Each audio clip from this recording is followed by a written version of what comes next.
नमस्कार मंडळी, आज बनवणार आहे कारल्याची भाजी। तर न खाणारे सुद्धा आवडीने खातील या पद्धतीने तुम्ही एकदा नक्की करून बघा।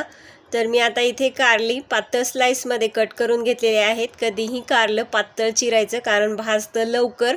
भाजण्यामध्येच या कारल्याचा अर्धा कडूपणा निघून जातो। थोडंसं भाजल्यानंतर तेल, मीठ, हळद घालायचं, मिक्स करून घ्यायचं। कमी गॅसवरती या कारल्याला छान असं भाजून घ्यायचं। तर मी कमी गॅस करून कारलं भाजायला ठेवलेलं आहे। तोपर्यंत मी इकडे भाकरी करून घेते।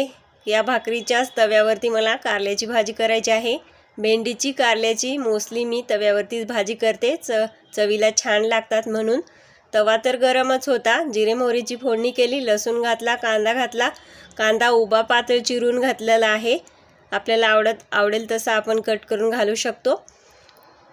छान असा परतून घ्यायचा कांदा, पण टोमॅटो घालायचा, तोही छान परतून घ्यायचा। त्यामध्ये हळद, हिंग, लाल तिखट, मी इथे कोल्हापुरी कांदा लसूण चटणी वापरते, चवीपुरतं मीठ। कारलं भाजताना सुद्धा मीठ घातलेलं आहे इथे। फोडणीमध्ये कमी मीठ घालायचं जरा। आणि आता भाजून ठेवलेलं कारलं यामध्ये घालायचं, छान असं मिक्स करून घ्यायचं।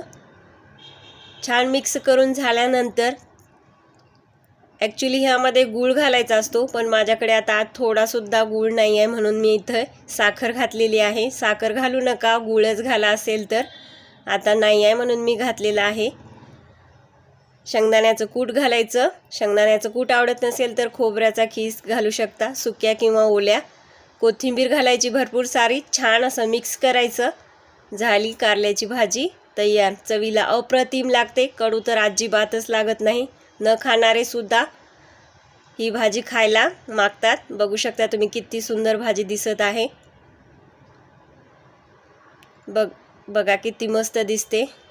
चला तर मग, चॅनलवर नवीन असाल तर चॅनलला पटापटा सबस्क्राईब करा, व्हिडिओ आवडल्यास लाईक करा।